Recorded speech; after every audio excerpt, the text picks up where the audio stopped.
Welcome to lunch hour. This is Satish. ఏపీలో అగ్రిగోల్డ్ భూముల వ్యవహారం కాకరేపుతోంది. మాజీ మంత్రి జోగి రమేష్ తనయుడు రాజీవ్ బాబాయ్ అరెస్టుతో హీట్ మరింత పెరిగింది. ఇదంతా జోగి రమేష్పై రాజకీయ కక్ష సాధింపని వైసీపీ అంటుంటే ఆధారాలతో సహా దొరికినా ఎలా మాట్లాడతారంటూ టీడీపీ కౌంటర్ ఇస్తోంది. అసలు ఇరు పార్టీల వాదనలో వాస్తవం ఎంత, జరిగిందేంటి, అగ్గి రాజేస్తున్న అగ్రిగోల్డ్ చర్చిద్దాం ఇవాళ లంచ్ అవర్ డిబేట్లో.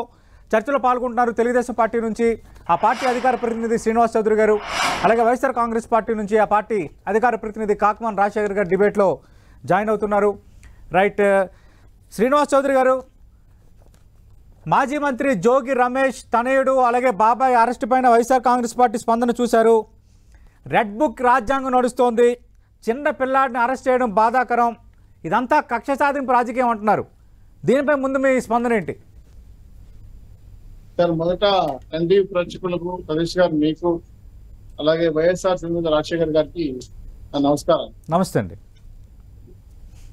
డిక్కీ బలిసిన కోడి చికెన్ షాప్ ముందుకి తొడగొట్టిందండి.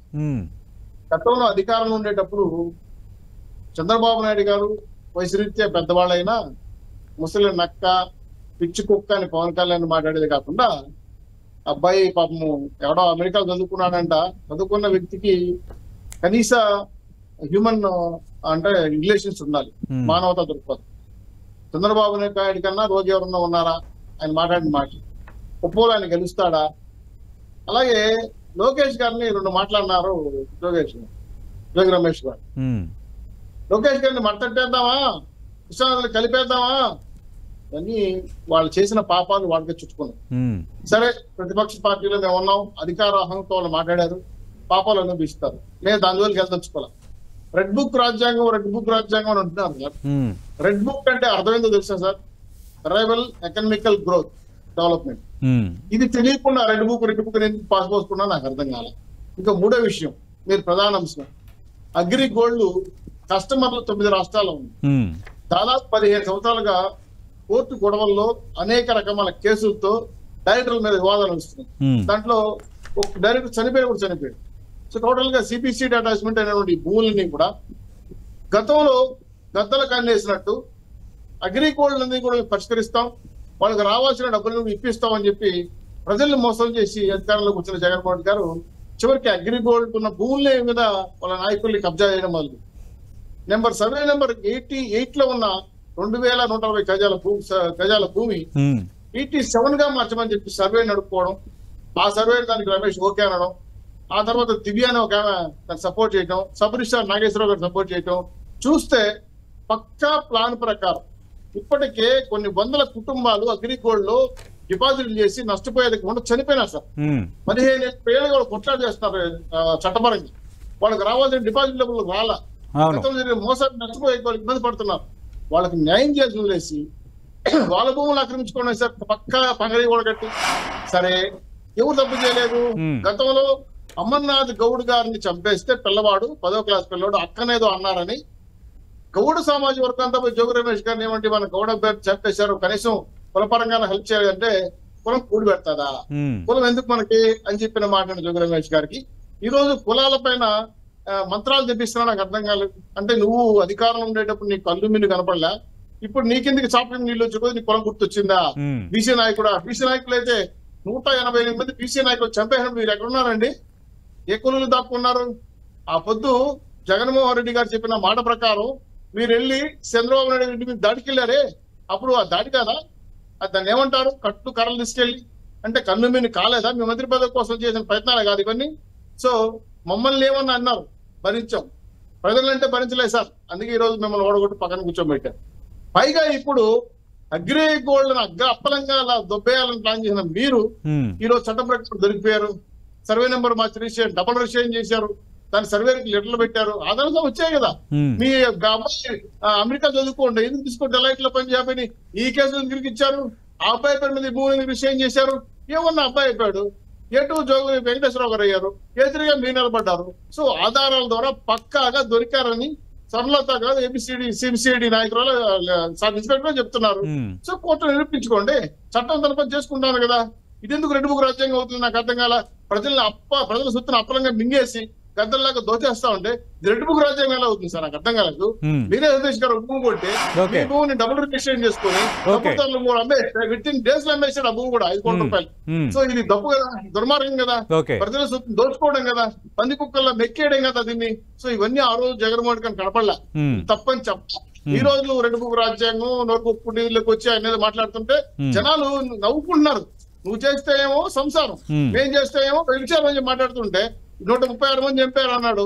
చనిపోయిన పేర్లు ఏంటి? ఇలా 5500 పైసలు ప్రభుత్వం. అది వేరే సబ్జెక్ట్, అది వేరే సబ్జెక్టు. అది చాలా సందర్భాల్లో మాట్లాడడం, మీరు కూడా డిబేట్ లో పాల్గొన్నారు. కాకమాన్ రాజశేఖర్ గారు అగ్రిగోల్డ్ భూముల వ్యవహారం అగ్గిరాజేస్తోంది. భూముల కొనుగోలు, అందులోనూ ఏపీసీఏడి జప్తులో ఉన్న భూములపైన లావాదేవీలు జరగడం అత్యంత ఆశ్చర్యకరం. రెండోది, స్పెసిఫిక్గా వాళ్ళు పాయింట్అవుట్ చేస్తున్న అంశం, ఇప్పుడు ఏసీబీ ఎందుకు అరెస్ట్ చేసిందో, సిఐడి పరిధిలో ఏసీబీ కింద కేసులు పెట్టిన నేపథ్యం తీసుకుంటే, ఎన్టీఆర్ జిల్లా అంబాపురం గ్రామంలో RS నంబర్ 69/2 రీసర్వే నంబర్ 87లో అగ్రిగోల్డ్కి చెందిన 2300 గజాల భూమి ఫ్లాట్ల రూపంలో ఉంది. దీన్ని ఏపీసీఐడి స్వాధీనం చేసుకుంది. ఇది వాస్తవం, ఈ విషయంలో రెండో అభిప్రాయం లేదు. అయితే అగ్రిగోల్డ్ భూముల వివాదంలో ఉండడాన్ని సాగుగా తీసుకున్న కొందరు, అంటే అదే జోగి రమేష్, మీ హయాంలో మంత్రిగా పనిచేసిన వ్యక్తి, మాజీ మంత్రి, ఆయన స్వయాన బాబాయి జోగి వెంకటేశ్వరరావు 1086 గజాలు ఎలా రాసుకుంటారు అనేది మొదటి ప్రశ్న. 2, ఆయన తనయుడు జోగి రాజు 1074 గజాలు ఎలా రాసుకుంటారు అనేది నా రెండో ప్రశ్న. మరి ఇది తప్పు కాదా? దీన్ని బేస్ చేసి అరెస్ట్ చేస్తే చిన్నపిల్లోడు, పాపం ఏమీ తెలియదు, పాపం పసివాడు, ఇలా అంటాం కరెక్టేనా? కాకమాన్ రాజశేఖర్ గారు. Sir good afternoon sir. Good afternoon. Srinivas గారు కూడా ముందుగా నమస్కారాలు. నమస్తే సార్. ఇప్పుడు మీరు ఒకటి గమనించాలి, సిఐడి అటాచ్ అయినటువంటి మరి భూములు ఎవరైనా కొనుగోలు చేస్తారా సార్? ఎలా కొనుగోలు చేస్తారు? కొనుగోలు చేసేటప్పుడు కనీసం అది కూడా తెలియకుండా కొనుగోలు చేస్తారా? ఇప్పుడు అందులోనే వాళ్ళు అక్కడ పొరపాటు చేశారు, అక్కడే తప్పుడు కేసు బనాయిస్తున్నారు అనే విషయం అర్థమవుతా ఉంది. ఆ తర్వాత వచ్చేసి వీళ్ళు కొనుగోలు చేసేటప్పుడు ఈనాడు పేపర్లో కూడా ప్రకటనలు ఇవ్వడం జరిగింది. తర్వాత వీళ్ళు అమ్మేటప్పుడు ఈనాడు పేపర్లో ప్రకటన ఇవ్వడం జరిగింది.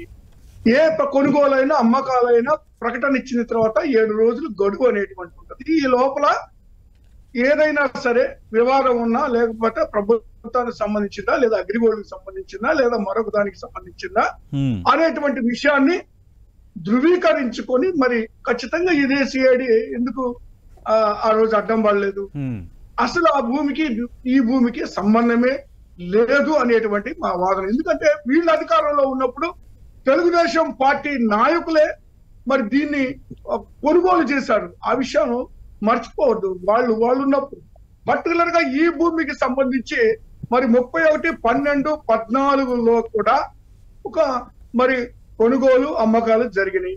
ఆ తర్వాత మరి 22/11/22 మళ్ళీ అలాగే 25/23లో కూడా, అంటే జోగి రమేష్ గారు వాళ్ళ కుటుంబ సభ్యులు కొనేటప్పుడు కానీ అమ్మేటప్పుడు కానీ కూడా ప్రకటనలు ఇవ్వడం జరిగింది.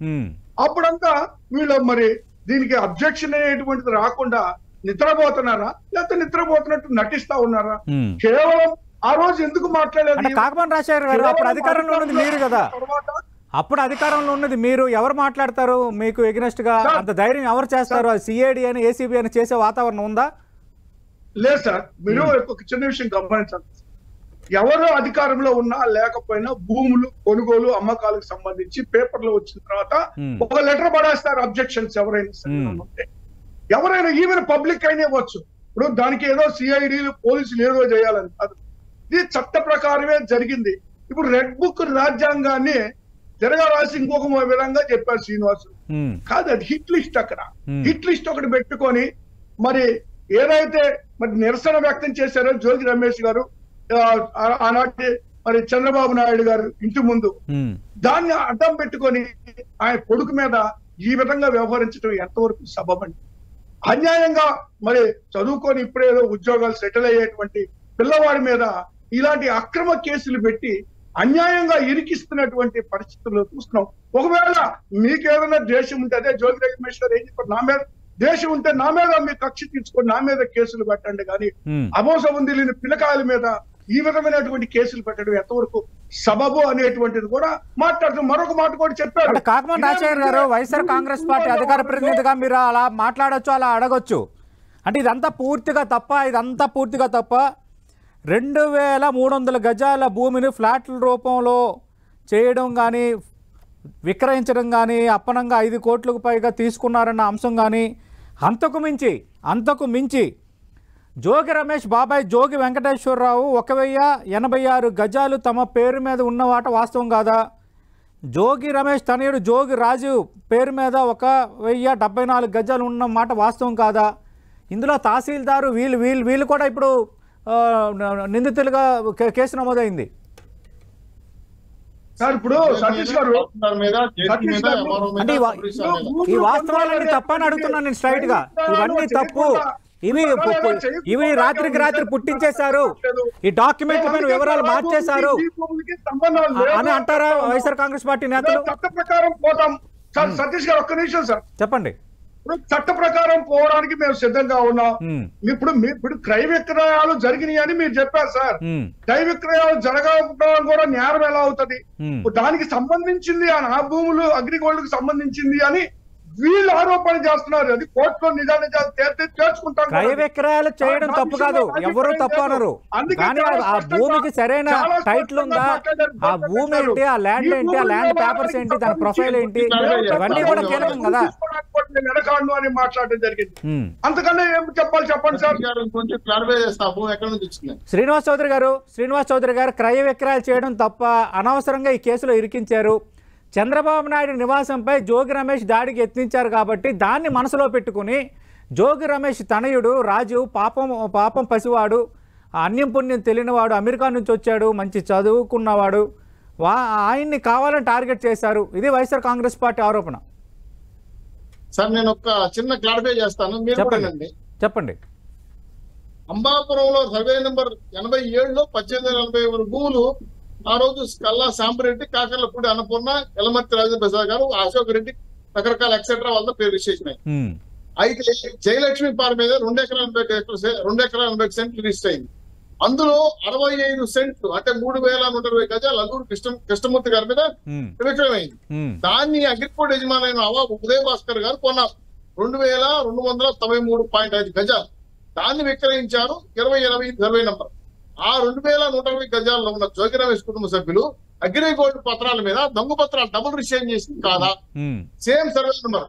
ఆ సర్వే నెంబర్ కాదుని సర్వేకి లెటర్ పెట్టి సర్వే నెంబర్ 87కి మార్చమని చెప్పి సర్వేని ప్రొజెక్ట్ చేసింది కాదా? దాని సర్వే ఒప్పుకున్నాడు కదా. ఆ సర్వేకి ఇప్పుడు రమేష్ ఆయన కూడా అరెస్ట్ చేస్తున్నారు, ఎంఆర్ఓ అరెస్ట్ చేస్తున్నారు, సబ్ రిజిస్ట్రార్ అరెస్ట్ చేస్తున్నారు, కన్సల్ట్ ఎవరైతే రిజిస్ట్రేషన్ అధికారులు ఎవరైతే ఉన్నారో వాళ్ళ మీద అందరూ కేసులు పెట్టారు. సో టోటల్ గా సర్వేరు, రిజిస్ట్రారు, అదేవిధంగా ఉన్నటువంటి రికార్డు మార్చిన రికార్డు అసిస్టెంట్లు వీళ్ళందరి మీద కేసులు పెట్టారంటే మీరు పక్కా ప్లాన్ ప్రకారం మళ్ళా 35 సంవత్సరాలు మేము అధికారంలో ఉంటామని చెప్పి ల్యాండ్ టైటిల్ యాక్ట్ ని అడ్డం పెట్టుకొని ఈ మొత్తం వ్యవస్థనంతా దోచేయాలని ప్రయత్నం చేశారు. కుట్రే కదా. అయితే మీరు అన్నారు కదా పాపం పసివాడు అమెరికా నుంచి వచ్చాడన్నారు. మరి ఆయన మీద ఎందుకు పెట్టారు భూములు? ఆయన వయసు రీత్యా చిన్నపిల్లడు. ఆయన మాట్లాడిన మాటలు ఒకసారి కూర్చేయండి మీరే, లైవ్ లో చూడండి ఒకసారి. చంద్రబాబు నాయుడు కన్నా రోజు ఇచ్చేవారా? అంటే గొప్ప వెళ్తావా? ఈ మాటలు ఆయన వయసు దగ్గర మాట్లాడేసారు. శ్రీనివాస్ చౌదరి గారు క్రయ విక్రయాలు జరిగాయన్న అంశాన్ని కాకమన్ రాజశేఖర్ గారు ఒప్పుకుంటున్నారు. కానీ అంత న్యాయబద్ధంగానే జరిగాయి, కావాలని ఇరికించే ప్రయత్నం చేస్తున్నారు, న్యాయపరంగా మా పోరాటం మేము చేస్తామంటున్నారు. ఇదే పేపర్ వచ్చింది జోగి రమేష్ గారు అక్కడ ఇస్తున్నారు. అప్పుడు హెచ్చరించాము కూడా ఇంట్లో. సో టోటల్ గా తీసుకుంటే అధికారాల ప్రకారం మీరు ఆలోచన చేయాల్సిన దందాని ఈరోజు అధికారం లేకపోవడం వల్ల దొరికిపోయారు. సో మీ చట్టపరంగా నిరూపించండి ఇది మా పత్రాలు అని చెప్పి. ఎందుకు 2 స్ప్లిట్ చేశారు మీరు? అంటే 1000 గజాల 86 ఒక పేరు మీద, 1000 గజాల 74 ఒక పేరు మీద ఎందుకు చేశారు మీరు? జోగి రాజీవ్, జోగి వెంకటేశ్వర పైన డివైడ్ చేసిన అవసరం వచ్చింది. మీ బాబాయ్ మీద, మీ కొడుకు మీద పెట్టారు కదా. మీరే మీ బాబాయ్ని, మీ కొడుకుని దోషులుగా నిర్ధారించారు. మీకు వాళ్ళే చెడగొట్టారు, మీ జోగి రమేష్ చెడగొట్టారు. సో ఈ దొంగతనం ప్రధాన పాత్రధారుడు జోగి రమేష్. తప్పించుకోవడానికి బాబా నిర్దిస్తే ఇది చట్టపరంగా తప్పించుకోరు కదా. ఇంకో విషయం, చివరాఖరి విషయం, అగ్రిగోల్డ్ బాధితులు కొన్ని దశాబ్దాలుగా పోరాటం చేస్తా ఉంటే వాళ్ళకి న్యాయం చేస్తామన్న జగన్మోహన్ రెడ్డి గారు 9 రాష్ట్రాల్లో కేసులు పడి ఉంటే ఆ భూములు అసైన్మెంట్ ఉంటే దానికి ఎట్లా పేపర్ చూసిస్తారు నాకు అర్థంగా ఉండాలి. ఇవన్నీ చూస్తుంటే పకడ్బందీగా పక్కా ప్లాన్ ప్రకారమే ఆ విలువైన భూమిని కాజేయాలని ప్రయత్నించారు జోగి రమేష్. కాకమన్ రాజశేఖర్ గారు, రెడ్ బుక్ రాజ్యాంగం దీనికి అసలు సంబంధమే లేదు. తప్పు జరిగింది కాబట్టి surveyor, record assistant, tahsildar, sub registrar వీళ్ళందరిపైన కూడా కేసులు నమోదైన పరిస్థితి ఉంది. అలాగే జోగి వెంకటేశ్వర పేరు మీద నేను ఇందాక ప్రస్తావించినట్టుగా ఇద్దరిపైన చెరో 1000కి పైగా గజాల స్థలం ఉన్నమాట వాస్తవం కాదా? ఈ ఆధారాలు ఉన్నాయి క్లియర్ కట్గా. ఇదే టీడీపీ చేస్తున్న వాదన. ఇప్పుడు సతీష్ గారు, ఇదే ఇప్పుడు 31/12/2014 వీళ్ళు అధికారంలో ఉన్నప్పుడు ఈనాడు పేపర్ లో ప్రకటనలు ఇచ్చి క్రయ విక్రయాలు జరిగినాయి. అప్పటి నుంచి ఇప్పటి వరకు క్రయ విక్రయాలు మరి దీని మీద జరిగినప్పుడు వాళ్ళందరూ ఎందుకు రాలేదు బయటికి? తెలుగుదేశం పార్టీ నాయకులే ఆ రోజు క్రయ విక్రయాలు ప్రారంభించారు అనుకున్నాం. అప్పటి నుంచి ఎందుకు రాలేదు సార్? క్రయ విక్రయాలు జరిగినాయి అన్ని వదిలిపెట్టారు. ఇప్పుడు వరకు ఎంతమంది కొన్నారో ఎంతమంది అమ్మారో మరి అందరూ వాళ్ళ మీద కూడా కేసులు పట్టమనండి. బట్ ఇది మనకు తెలుస్తుంది వాస్తవాలు. దీనికి దానికి సంబంధం లేనటువంటి అంశం సార్. దీనికి సంబంధం ఒక్క నిమిషం సార్ చౌదరి గారు మాట్లాడతాం. ఇప్పుడు అగ్రిగోల్డ్ భూమికి సంబంధించి ఆదుకుంది జగన్మోహన్ రెడ్డి గారు అధికారంలోకి వచ్చిన తర్వాతే. పేదలైనటువంటి వారు 20,000 రూపాయలు చెల్లించినటువంటి వాళ్ళు పైన మొత్తానికి కూడా తిరిగి డబ్బులు చెల్లించడం జరిగింది. వాళ్ళు ఆదుకోవడం జరిగింది. కొంత మేరకు వీళ్ళప్పుడు దోచుకోవడం జరిగింది. వీళ్ళ అధికారంలో ఉన్నప్పుడు జరిగింది ఏంటంటే అగ్రిగోల్డ్ బాధితులకు అన్యాయం జరిగింది అనేటువంటి మాట అందరికీ తెలిసిన విషయమే. మరి ఇప్పటి వరకు జరిగినటువంటి క్రయ విక్రయాల్లో వాళ్ళందరూ కూడా తీసుకురమ్మని బయటికి వాస్తవాలు వస్తాయి. దీనికి సంబంధం కాకమన్ రాజశేఖర్ గారు అప్పటి నుంచి కాదు డిసెంబర్ 31/12/2014 చెప్పారు. అంటే డిసెంబర్ 31, 2014 నుంచి ఇలా జరుగుతున్నాయి. అప్పుడు టీడీపీ హయాంలో ఉంది కదని మీరు అంటున్నారు. ఓకే, రెండు ఇది సిఐడి జప్తులో ఉన్నమాట వాస్తవమా కాదా ముందు చెప్పండి. సిఐడి జప్తులో ఉన్న సైట్ ఇది కాదండి. సిఐడి జప్తులో ఉంటే అసలు ఎందుకు కొంటారో చెప్పండి ఎవరైనా. మరి ఏపీ సిఐడి చెప్తుంది, ఏపీ సిఐడి జప్తులో ఉన్న భూమిని కొనుగోలు చేశారని. ఏపీ సిఐడి ఏసీబీలో ఉన్న సెక్షన్ల ప్రకారం ఇప్పుడు కేసు నమోదు చేసింది సార్. ఇప్పుడు ఇది జప్తులో ఉన్న భూమిని ప్రూఫ్ చూపిస్తోంది. ఎన్ని సెక్షన్లనే పెడతాడు, ఎన్ని రూల్స్ అన్న మారుతారు. అధికారుల్ని బెదిరించైనా సరే వాళ్ళతోటి రాయించుకుంటారు. వాళ్ళతోటి మరి మా మీద కేసులు మరి ఉన్నారు అని కన్ఫర్మ్ చేపిస్తారు. నా బేసిక్ క్వశ్చన్ ఏంటంటే కాకమన్ రాజశేఖర్ గారు, నా బేసిక్ క్వశ్చన్ ఏంటంటే ఇది సిఐడి జప్తులో ఉంది అని క్లియర్ కట్ గా సిఐడి వివరణ ఇస్తోంది, దానికి సంబంధించిన పత్రాలు చూపిస్తోంది. సిఐడిఏ ఏసీబీలో ఉన్న సెక్షన్ల పరంగా కేసులు నమోదు చేసింది. రాజీవ్ వెంకటేశ్వరరావును అరెస్ట్ చేశారు, అదొక అంశం. మూడోది జోగి రమేష్ ఆయన చిన్నపిల్లోడు కాదు, ఆయన సీనియర్ పొలిటీషియను, మీ క్యాబినెట్ మంత్రిగా పనిచేసిన వ్యక్తి. ఆయనకి సిఐడి జప్తులో ఉన్న ఈ భూమి ఇదని తెలీదా సార్? ఒక్కటి సార్, ఇప్పుడు లీగల్ ప్రొసీజరల్ కోడ్ ప్రకారం ఏదైనా జరిగిందా చెప్పానండి. లీగల్ ప్రొసీజర్ ఏదైనా జరిగితే చెప్పానండి. లీగల్ గా అసలు నోటీస్ ఇచ్చారండి, కనీసం అతను విచారణకి నోటీస్ ఇచ్చారండి. తెల్లవారుజామున వెళ్ళి అరెస్ట్ చేసి తీసుకొచ్చి లీగల్ గా వెళ్తే ఓకేనా మీకు? లీగల్ గా పోవాలనే చట్టంలో మేము ఎదుర్కొంటాం సార్. ఇందులో మా తప్పు లేదు అని నిరూపించుకుంటాం. కోర్టుల్లో మేము పోరాటం చేస్తాం. తెలుగుదేశం పార్టీ అధికారంలో ఉంది కాబట్టి వాళ్ళు ఎన్ని కేసులు పెట్టినా కూడా ఎదుర్కోవడానికి మేము వైఎస్ఆర్ కాంగ్రెస్ పార్టీ శ్రేణులు భయపడేటువంటి ప్రశ్నే లేదు. శ్రీనివాస్ చౌదరి గారు లీగల్ ప్రొసీజర్ అనుసరించలేదు, కావాలని కేసులు పెట్టారు. సిఐడి జప్తులో ఉన్న భూమి ఎవరైనా కొనుగోలు చేస్తారా? లేదు కాబట్టి క్రయ విక్రయాలు జరిగాయి. ఇది వాస్తవం. ఇది వైసీపీ వాదన. ఇది చెప్పిన మాట 2018లో section 7 and 12 land grabbing case కింద 4 కేసులు నమోదయ్యి ఎవరి మీద పి నాగేశ్వర రిజిస్ట్రార్, సర్వేరు దివ్య, సబ్ రిజిస్ట్రార్ రమేష్ నాగేశ్వరరావు గారి మీద 2018లోనే చూడండి. జోగి రమేష్ గారు రాజు A1 A2 2018 ఎవరు వీళ్ళు అధికారంలో ఉండేటప్పుడు వైఎస్ఆర్సీ ప్రభుత్వం అధికారంలో ఉండేటప్పుడే కేసు నమోదు చేసింది సిబిసిఐడి. ఆ రోజు కేసు అటెండ్ కాకుండా తిరగకుండా చెప్పకుండా పత్రాలు మార్చడానికి ప్రయత్నం చేస్తున్న ప్రయత్నం ఇది. నేను చెప్పిన మాట కాదు, ఇది సెక్షన్ చెప్తున్నా మీకు. మీ ప్రభుత్వం ఉండగానే అగ్రికల్చర్ కేసులు భూములు ఆక్రమించడానికి ప్రయత్నం చేశారు. అప్పుడే సిఐడి ఇది నా భూములు అని చెప్పి కేసు నమోదు చేసి వీళ్ళందరినీ ముద్దాయిలుగా కేసు నమోదు చేసింది సెక్షన్ 7(4) ప్రకారం. దీంతో చూసుకోకుండా ఇప్పుడు ఆలోచించారంటే నాకు అర్థం కాలేదు. 2018లో మీ ప్రభుత్వం ఉండగానే జరిగింది, దాన్ని ఇప్పుడు అమలు చేశాం. దానికి సమాధానం చెప్పాల్సింది మీ జోగి రమేష్ గారు, A1 A2 ఉన్నటువంటి రాజీవ్ అండ్ వెంకటేశ్వరరావు గారు. తప్పు చేసింది మీరు, ఉప్పు నీళ్ళు దాస్తుంది మీరు. కాబట్టి మేం చేయగలిగింది ఏముంది? 2018లో అగ్రికల్చర్ బాధితులు అవసరం నష్టాలు పోతున్నారు కాబట్టి ఆ భూముల ప్లాన్ ప్రకారం సర్వే నెంబర్లు మార్చిన సందర్భం ఏపీసీసీఐడి చెప్పేసింది. ఆ రోజు పొన్నాల ప్రభాకర్ మీ ఏపీబీ గారు వాయిదా చేశారు కేసుని. కావాలండి మీకు సాక్ష్యాలు చూడండి, కావాలండి మీకు సెక్షన్ తో చెప్తా. ఇది 2018 మీ ప్రభుత్వం నమోదైన కేసు, మా ప్రభుత్వం నమోదైన కేసు కాదు. అప్పుడు అధికారులు ఉన్నారు కాబట్టి అరెస్ట్ చేయలేకపోయారు. ఇప్పుడు జరిగింది అధికారం పారింది కాబట్టి అరెస్ట్ చేశారు. మీరు చట్ట ప్రకారం పోండి, నిరూపించుకోండి, కాదని చెప్పండి. లేదు కదా మీ చేతుల అవకాశాలు. దానికి మీరు కులాలు మతాలు అన్ని అంశాల గురించి పెట్టి గతంలో మీరు మాట్లాడి వదిలేసి కాలికి ఈరోజు న్యాయం చట్టం గురించి మాట్లాడడం తప్పు కదా సార్. దెయ్యాలు వేదాలు వల్లించినట్టే కదా. సో చట్టం నుంచి ఎవరు తప్పించుకోలేదు సార్. తప్పు జరిగింది 100% వాస్తవం. కొన్ని లక్షల మంది అగ్రిగోల్డ్ బాధితులు చనిపోయిన వాళ్ళు ఉన్నారు, ఇప్పటికి పోరాటం చేసిన వాళ్ళు ఉన్నారు. వాళ్ళ ఆశయాలను నెరవేర్చాల్సిన బాధ్యత ప్రభుత్వం ఉంది కాబట్టి వాళ్ళకి న్యాయం చేస్తారని చెప్పి ఫిరోజ్ మోసం చేసిన మీరు వాళ్ళ భూములు ఆక్రమించుకోవడం చాలా తప్పు. కాబట్టి దీని మీద చట్టపరమైన విచారణలో భాగంగానే చట్టం తన పని చేసుకెళ్ళింది. అందుకే మీ దగ్గర ఆధారాలు నిరూపించండి, చట్టపరంగా అప్లై చేయండి. అంతేగాని 2018లో మీ ప్రభుత్వ అధికారులు కేసు పెడితే తప్పించుకున్నాం. మీరు 2024 వచ్చే వరకు నిరూపణ అయింది. ఇది కేసే కదా. కాకమాన్ రాజశేఖర్ గారు 2018లో మీరు అధికారంలో ఉన్నప్పుడే ఈ కేసును సిబిసిఐడి నమోదు చేస్తున్న అంశాన్ని శ్రీనివాస్ చౌదరిగా తెర ముందుకు తెస్తున్నారు. అలాగే రెవెన్యూ అధికారులు దేదీప్య రమేష్ను కూడా ఈరోజు అరెస్ట్ చూపించే అవకాశం ఉందంటున్నారు. అంటే ఇది రోజు రోజుకి పెరుగుతోంది, పెద్దదవుతోంది. మీరు కూడా ఈరోజు రాజీవ్ బెయిల్ కోసం పిటిషన్ వేశారు మీరు.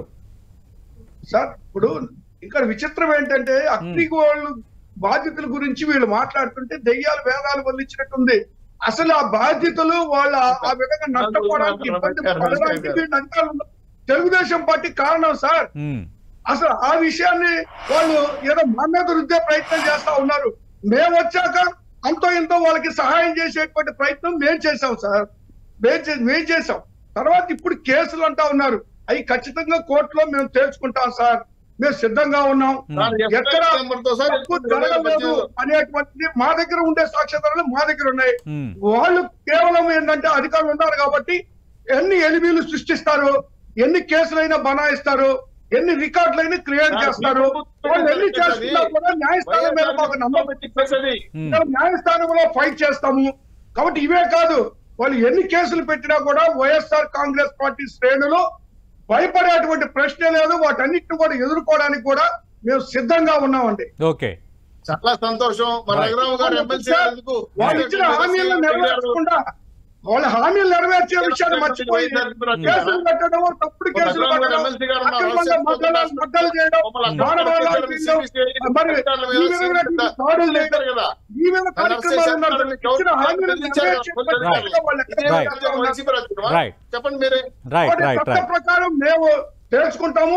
ఈ విషయాన్ని మేము కూడా వదిలిపెట్టే ప్రశ్న లేదు.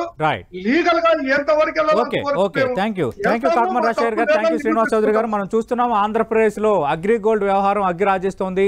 జోగి రమేష్ బాబాయ్ అలాగే జోగి రమేష్ తనయుడు రాజీవ్ ఈ అంశంకి సంబంధించి అరెస్ట్ అవ్వటం, అలాగే ఇద్దరు చెరో 1000 గజాలకు పైగా స్థలాలు కొనుగోలుకు సంబంధించి జరిగిన క్రయ విక్రయాలకు సంబంధించిన అంశాలు తెర ముందుకు రావటం, సిఐడి జప్తులో ఉన్న భూమిని ఏ విధంగా కొనుగోలు చేశారు, ఇందులో అయాచితంగా 5 కోట్ల లబ్ధి జరిగింది, మాజీ మంత్రి జోగి రమేష్ కంటూ ఆరోపణలు, అలాగే ఛార్జ్షీట్లు వీటిలో పొందుపరుస్తున్న నేపథ్యంలో ఈరోజు బెయిల్ కోసం ఆల్రెడీ ఏసీబీ కోర్టు మెట్లెక్కారు జోగి రాజీవ్ తరపున న్యాయవాదులు. అలాగే ఇందులో వీళ్ళిద్దరితో పాటు మరో 7 ప్రభుత్వ అధికారులపై కూడా కేసు నమోదైంది కాబట్టి ఆ 7 2-3 ఈరోజు అరెస్టు చూపించే అవకాశం కూడా చాలా స్పష్టంగా కనిపిస్తోంది. ఏదేమైనా ఈ భూముల వ్యవహారం అనేది కొంత రోజు రోజుకి పెరుగుతోంది.